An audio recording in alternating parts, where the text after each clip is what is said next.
Thank you.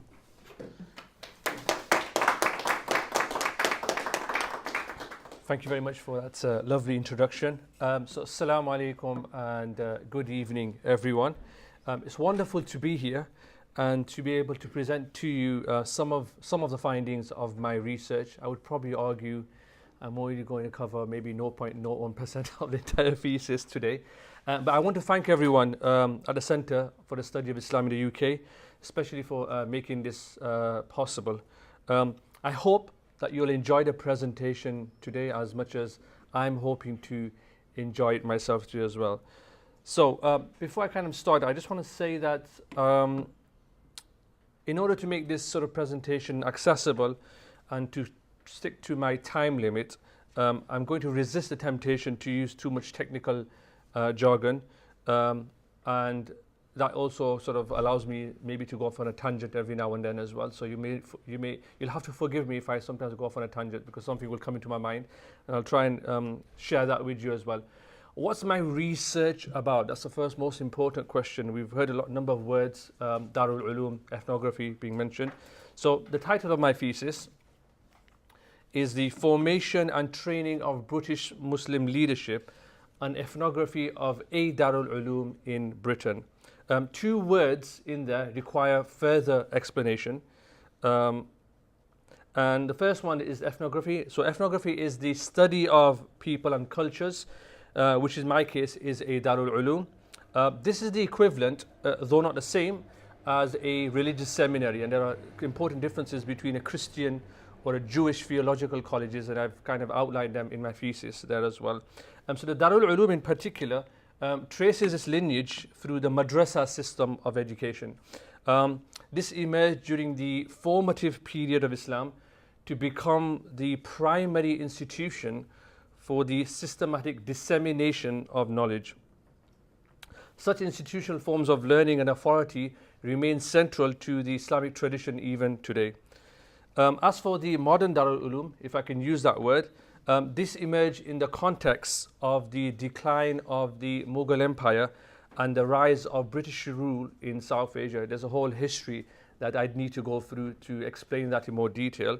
However, in response, the reformist ulama, as they were referred to, some call them the revivalist ulama, or religious scholars, they sought to revive Islam by founding a seminary. I'll use the word seminary for want of a better phrase, in Deoband in the north of England, in the north of India in 1867.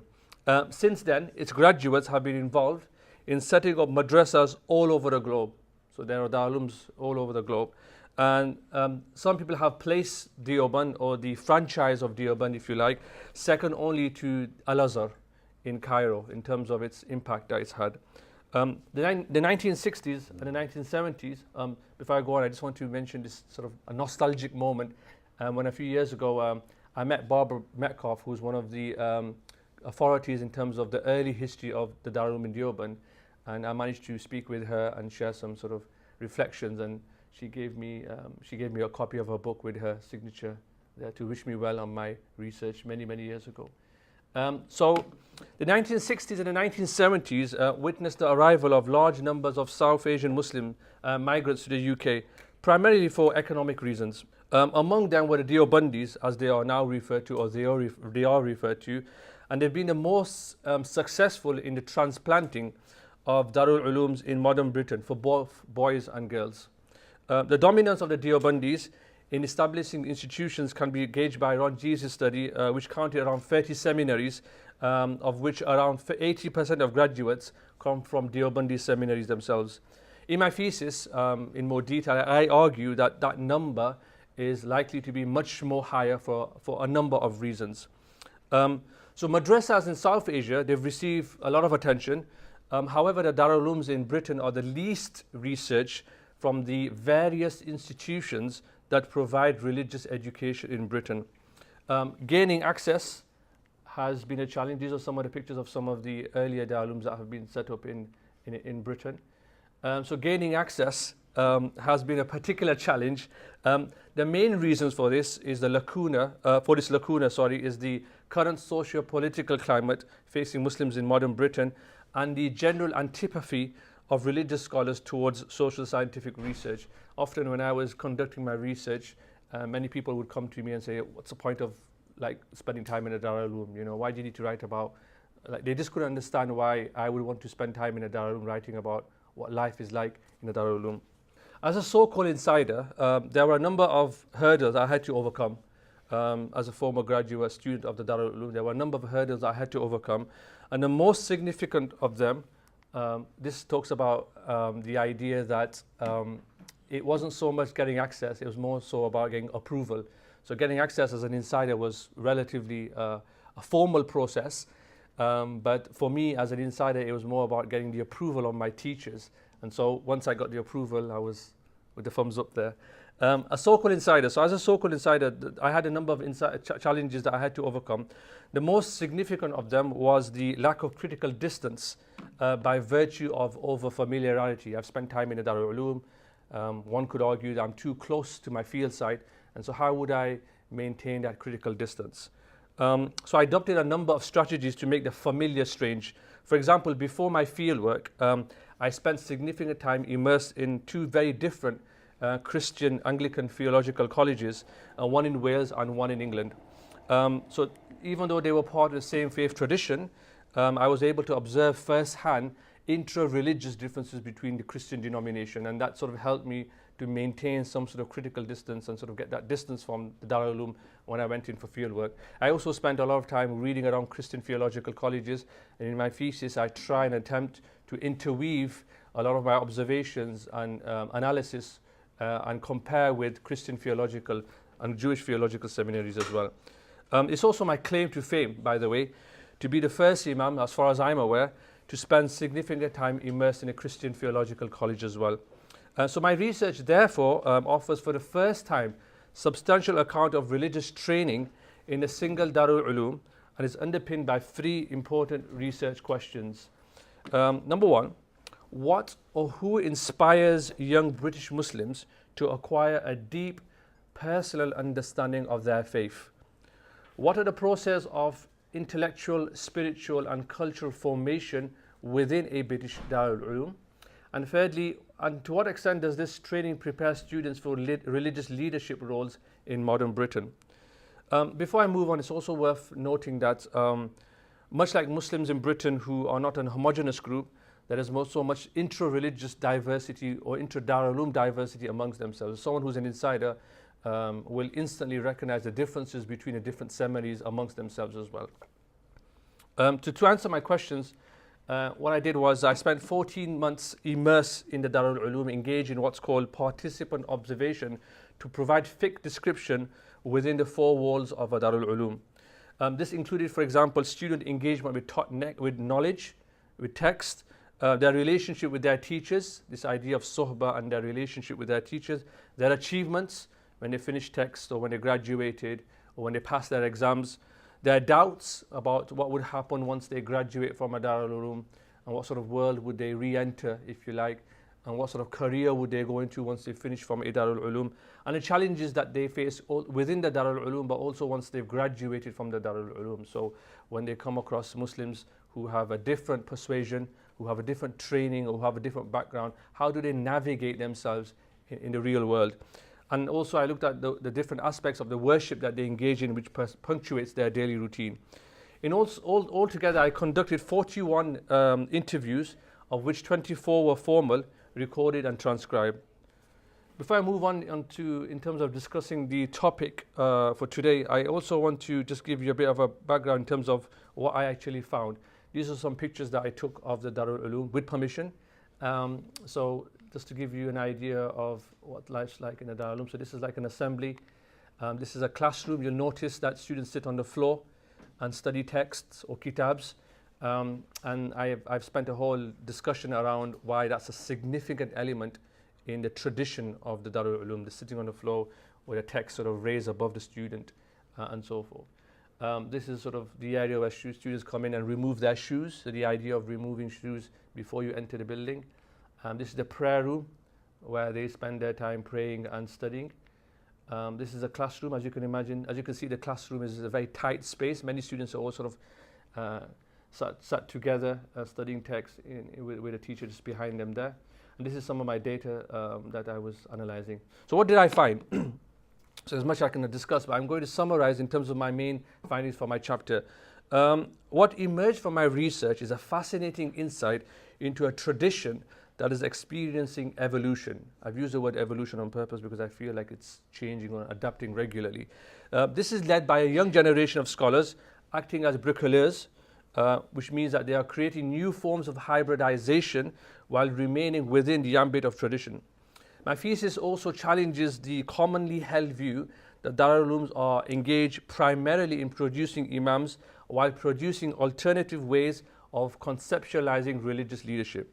The thesis also bridges what I call the expectations gap by clarifying what the raison d'etre of a Darul Uloom is, the transmission and preservation of knowledge through pious practicing Muslims. Reflective of a thinking tradition, or rethinking tradition rather, the Darul Uloom is engaged in a balancing act between the embodiment of piety and the production of scholarship. So there's this tension between producing pious individuals on the one side, but on the other side, creating scholars who can really pursue intellectual endeavors. So what is authority in Islam? So intense competition exists amongst Muslims in Britain today about what counts as the most authentic interpretation and practice of Islam. Secondly, there is the importance for Muslims to remain connected with the Islamic tradition. So there's always this idea of tradition. So people always, when they signify what a scholar is, they always say he's a traditional scholar. You know, what does the word traditional mean? That's a traditional seminary. What do we mean when we say it's a traditional seminary, as opposed to modern, as opposed to something else? So this idea is quite significant in my thesis. Though the word authority, by the way, is never used in the Darul Uloom, so they don't use the word authority in the Darul Uloom, it emerged as an analytical category during my fieldwork and data analysis. So what is authority in Islam? Do not question my authority. So we all know, anybody know who that is? He's not someone from the Darul Uloom. Anybody know? I can't, some people will know. I won't tell you who it is. I'll read the next passage and then you'll know who it is. It's not one of the teachers in the Darul Uloom either. As for forms of, so first I want to elaborate around how scholars have traditionally, or academics have understood around authority and its relationship with tradition. As for forms of authority of modern societies, Max Weber distinguishes between three types of authority: the charismatic, the traditional, and the rational legal. Weber's typology of authority is legitimated by another typology of norms or social action, that is a normative system which is upheld by the belief in actors of its binding quality of uprightness. So you have this idea that you are a certain type of religious leader, but in my thesis I also argue that there's this normative system which a leader works within. So in the Darul Uloom tradition, there's this idea of the Deobandi Maslak. You've come from a certain tradition, and you are meant to stay within that normative system, which is called a maslak, which is like a sort of invisible border that sits around the teacher or the scholar, and he kind of has to work within that framework. So how can we build on what Max Weber has shared with us? So the Prophet, peace be upon him, established and embodied a charismatic authority against a traditional Arab order. Over time, it's argued that the Sunni Muslims institutionalized and routinized into a traditional mode of authority. The Quran and the Prophet and his way, the Sunnah by extension, became a traditional norm for Muslims. So this was the traditional norm within which scholars and leaders had to work within.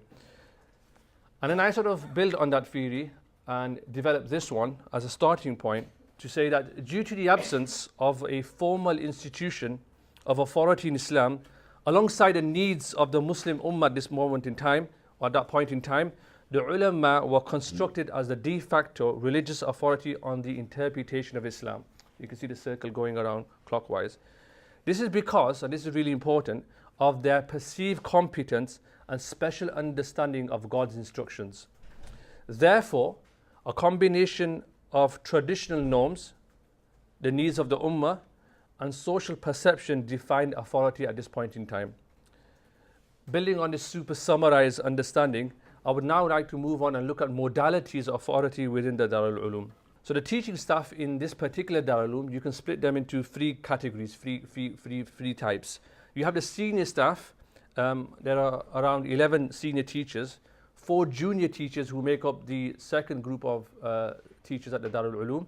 And then you have other teachers and management staff who include the principals. You have 3 categories in this particular Darul Uloom.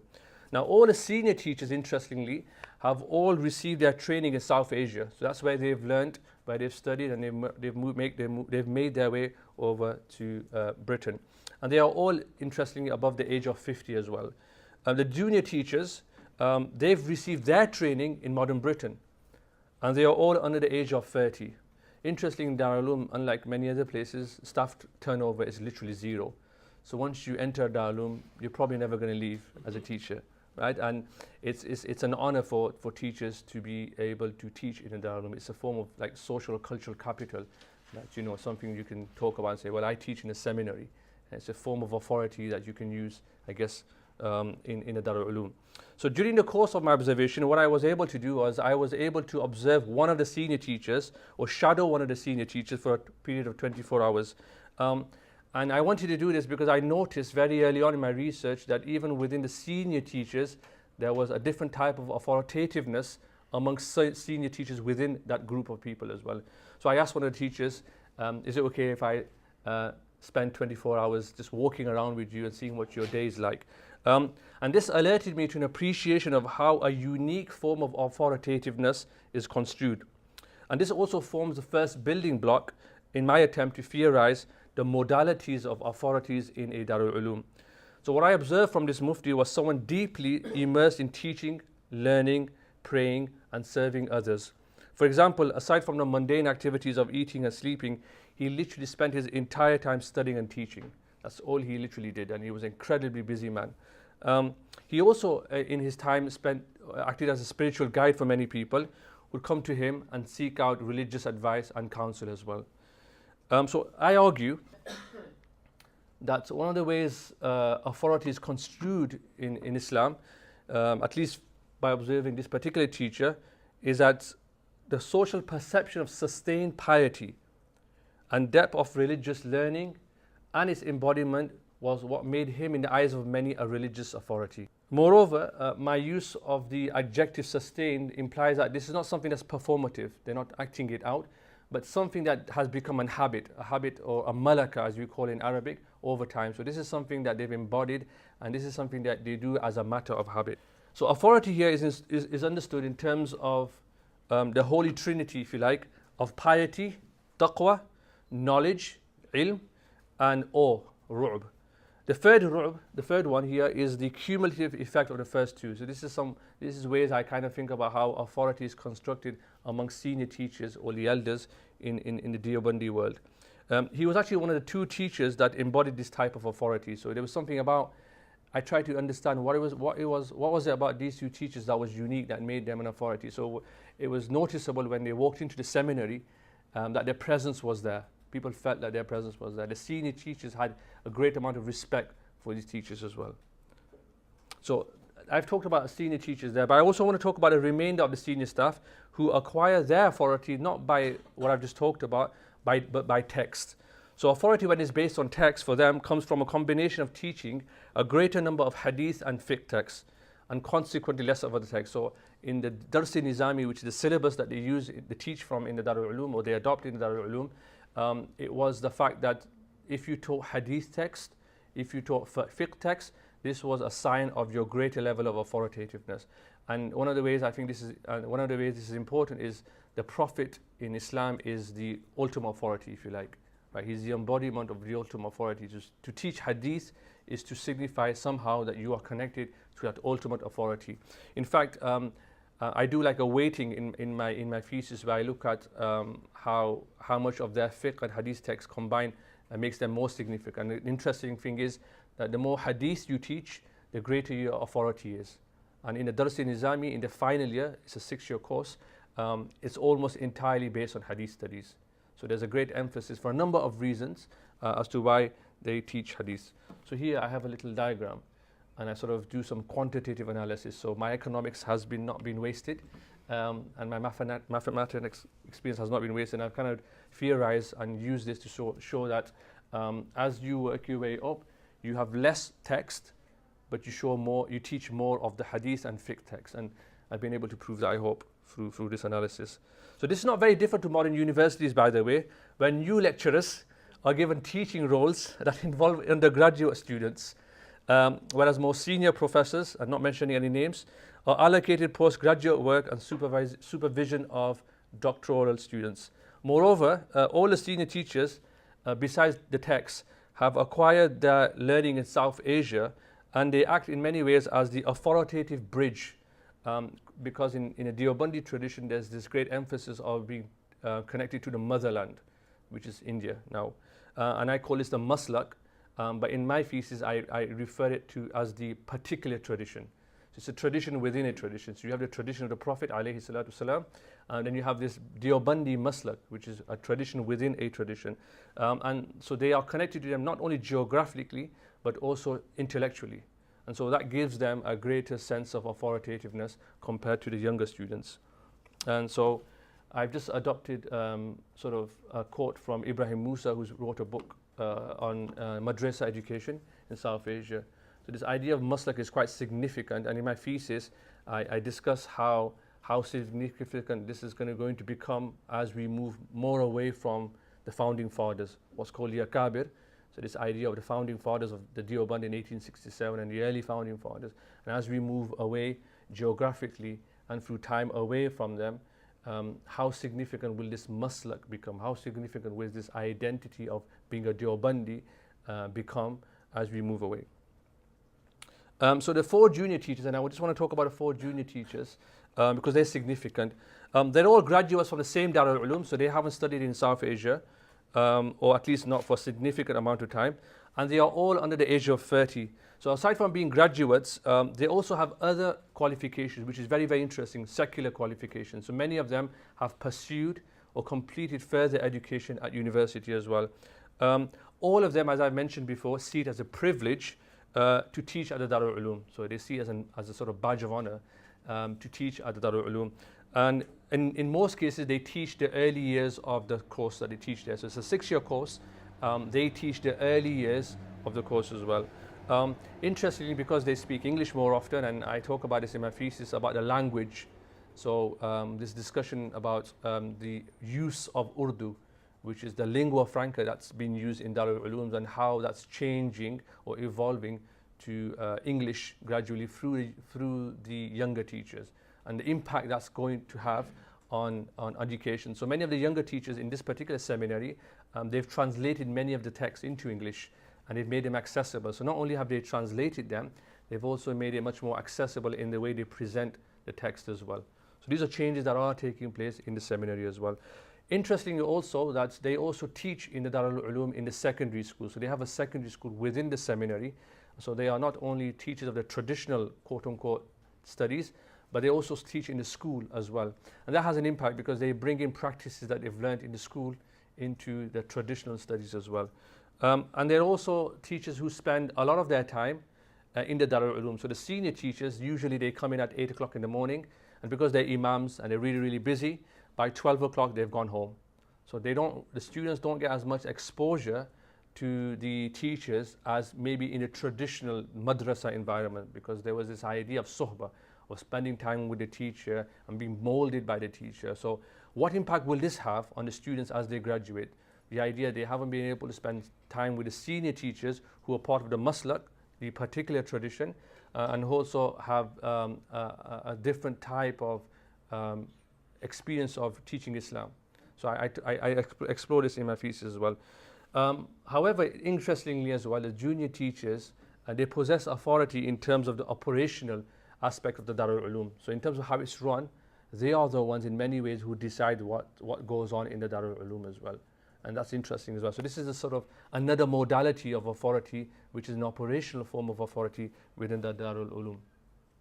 And here, this is sort of how I bring it all together, or try to bring it all together, where I look at how the relationship works between the teachers, the senior teachers on the left-hand side over there, the principal and senior management who are in the middle, and then you have the junior staff. So what happens is there is a authority within the Darul Uloom, which is between the students, and it's shared with the students and the principal, and then sort of the senior teachers don't have as much authority within the Darul Uloom, but they have authority outside of the Darul Uloom. So in terms of how the wider Muslim public perceives them and how that relationship works. And what you notice is that whenever changes need to be made, it's always made through the principal and the senior management team. It's never acted upon the management team. This doesn't upon the senior teacher. This doesn't mean it's an antagonistic relationship.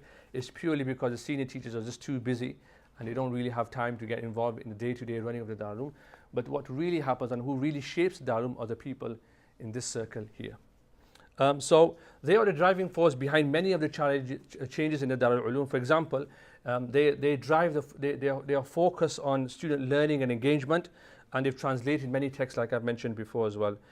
They are also physically in proximity to the principal, so they have his ear. They're always close to him. When I was observing, you'll notice that in the office, they were always, a majority of the time, they were the ones who were sat in the office with the principal. And this has a lot to do with the fact that they are graduating from the same seminary and they have a relationship with the principal as well. So they have a different type of authority when it comes to it within the Darul Uloom. So here lies the operational authority of the Darul Uloom, and it's patently very different from the religious authority of the senior teachers. Now the principal is an interesting person. I just want to spend some time talking about him, if I may. He's known for being a visionary, and his authority, I've described it as being a paternalistic form of authority, because his authority is based on a form of loyalty. So a lot of teachers don't see him as someone that is sort of stamping his authority, but they see him as someone that they can go to and raise their concerns and have a conversation with. And he is pretty much very accessible in many ways as well. For the younger generation of teachers, he's recognized as someone who maintains a strong relationship with his subordinates through his dialogical and consultative form of decision making. So it's very interesting when he wants to, it's never like, I want this done. It's about, well, has anyone thought about doing this? How can we make the seminary better? How can we do this differently? And he has the young teachers working around him. So this is really, really interesting as well, because given the generally conservative character of the Deobandi movement, this makes his style of leadership quite distinctive. Okay? He's been able to balance the need to bring in change while remaining within a normative system of the maslak, the particular tradition. This also serves as a reminder that being conservative does not necessarily translate into being impervious to change. Okay. Now, having said all of that so far, I just want to move on to some of the challenges that ulama in particular are likely to face in modern Britain. So what are the challenges to their religious authority? There are a number of them. I've just chosen a few that I wanted to share with you today. Number one is the most popular one, I guess, for many of us, is the social media and the commodification of knowledge. Right? We have people now on internet, on Twitter, on Facebook, sort of coming across as religious authority and religious leaders in many, many ways. And this kind of becomes a challenge for the traditionally trained ulama to show their expertise and display their expertise. And there's also different challenges because their religious training imbues in them a sense of humbleness.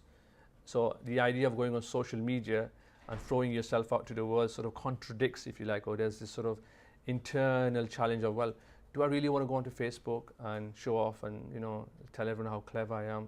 And is it more about just being a humble scholar? So their training informs them, or they are embodied to become, or generally to become humble students or teachers. But there's also the other challenge, which is what? That they need to reach out to the masses. So do we become humble, or do we reach out to the masses? What do we do? And then especially when you have people, as one of the students said to me, pseudo-scholars, right? People who pretend to be scholars and they're taking the masses in a certain direction. How do we redress that imbalance as well? So social media and technology and other forms of tele-dawah, where there is an there are sort of challenges for Muslims in that area. So the commodification of da'wah as a result of the mediation of social media has far-reaching implications for the nature of religious discourse.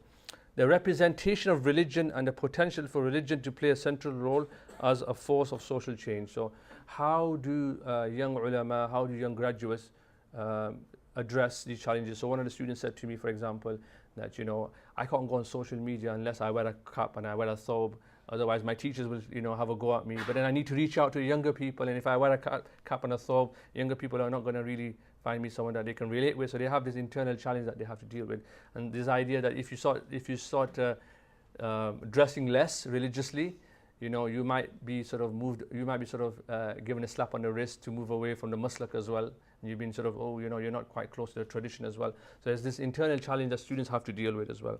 The second challenge I want to just touch upon is mass education literacy. So as you know, especially in the context of modern Britain, this will make the needs of the young ulama to make themselves relevant more important, right? So now that people can access all sorts of platforms, and they need to think about how they are going to reach out, and there is a challenge in terms of graduates from Darul Uloom being able to speak the language at a sufficient level to reach out to people who are educated to a different level as well. So this is something that's worth reflecting upon. Class is something that I found significant. So reflective of the general population of Muslims in Britain, most of the students that attended Darul Uloom are from working class families, right? And so therefore one of the challenges for the younger generation of ulama would be how to connect with rising social mobility amongst British Muslims. Right? So how do they connect with people who are much more educated, at least in a secular sense? And so this is something, and Masouda Bano in her book talks about this challenge as well. So how do they connect? And you have other sort of platforms that have emerged in response to this. So there are platforms where they can study traditional knowledge, not in a Darul Uloom, but in a seminary, which is slightly different, which provides education in the evening, on weekends, and majority of their students are professionals, people who sort of have a full-time job as a surgeon or a doctor, and they're learning religion in a different way, as opposed to from the Darul Uloom. The next one is the new Islamic scholarly platforms which we are seeing emerging. So again, being relevant is this idea of people are less interested in complex fiqh debates. They don't really want to know about complex fiqh debates, which is what Darul Uloom students generally involve themselves with. And they're more interested in how they can relate to modern, educated Muslim realities. So can you relate to my concerns, right? Or are you talking about things that make sense to me? Or are you talking about debates that were taking place 500, 600, 700 years ago? And how can I make sense of all of that? So Masouda Bano in her book concludes that Islamic authority in the West lies in ability to be able to be reasonable and responsive to the demands of changing times while respecting the core of tradition. So how do you maintain that idea of maintaining that fidelity to tradition, but also being relevant to people's concerns? So my research confirms, as much as hers does, is that this is one of the enduring features of Islamic scholarly tradition, internal reform. So I found that Darul Uloom is, it's really grappling with itself. It's really having this challenge of how does it maintain its traditional roots, but also remain relevant to the modern world. And there is a change happening, and there is a reflection taking place within the seminary. And so I just want to also take a sort of moment out here to reflect upon something I discussed with a friend of mine. This idea of religious leadership and authority is interesting because there's a dynamic where in our tradition, at least in Islam, we are supposed to be humble people and people who don't really run after religious leadership or forms of power and authority. So how do you square that circle, this idea of being humble, right? So the narratives of the Prophet Yusuf, who put himself forward to become a leader, and this idea that you're not supposed to run forward for leadership unless you feel you're qualified to do it. But if you don't run for leadership, then you're probably going to get people who shouldn't really be religious leaders becoming religious leaders. So how do you bring that together? Conclusion. Right, the tradition, so while the tradition defines the terms through which such authority is framed, the past, to the extent that it is passed on as tradition, has authority. Authority, to the extent that it presents itself as history, becomes tradition. The Darul Uloom in which my research was conducted is situated within a complex and changing nexus of institutional developments in Britain. Despite the traditional challenges, the traditional Islamic authority the ulama face, the ulama endure. This is because it is the younger generation of ulama who are now driving change and who are engaged critically in a rethinking tradition. The evolving face of this tradition and authority would largely depend on how young ulama and graduates adapt their tradition in modern Britain. And I kind of end with this question at the end, that in light of all the changes that are taking place within the seminary, can we even talk about tradition at all? Thank you very much.